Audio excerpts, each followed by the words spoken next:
दिनांक 18/3/2026 रोजी आम्हाला बातमीदाराकडून बातमी मिळाली होती की राष्ट्रीय महामार्ग क्रमांक 52 वर पळासनेर गावाच्या हद्दीत काही हॉटेल आणि ढाब्यांवरती अंमली पदार्थाची विक्री व साठवणूक केली जात आहे।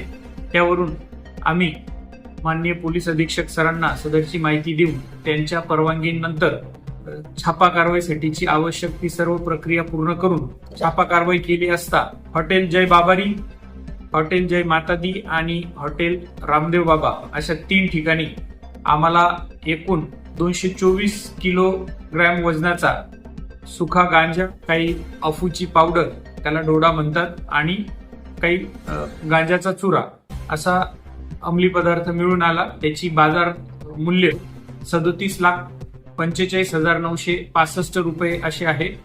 या 3ही ठिकाणावरून आरोपींना ताब्यात घेण्यात आले आहे।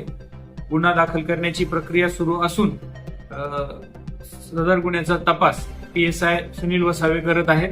सदरची कारवाई ही माननीय पोलीस अधीक्षक श्री श्रीकांत देवरे सर, अपर पोलीस अधीक्षक अजय देवरे सर आणि SDPO सुनील गोसावी सर यांच्या मार्गदर्शनाखाली आम्ही तसेच PSI Sunil Vasave, PSI Kachare, PSI Milind Pawar, police head constable Shekhar Bagul, Raju Dhisale, Sunil Pathak, Anil Chaudhari, Krishna Pawara, Dinkar Pawar, Swapnil Bangar, Vijay Dhivare, Badgujar, Shiva Vasave, Jayesh More, चालक आमचे अल्ताफ मिर्झा, इस्रार फारुकी अशांनी केले आहे।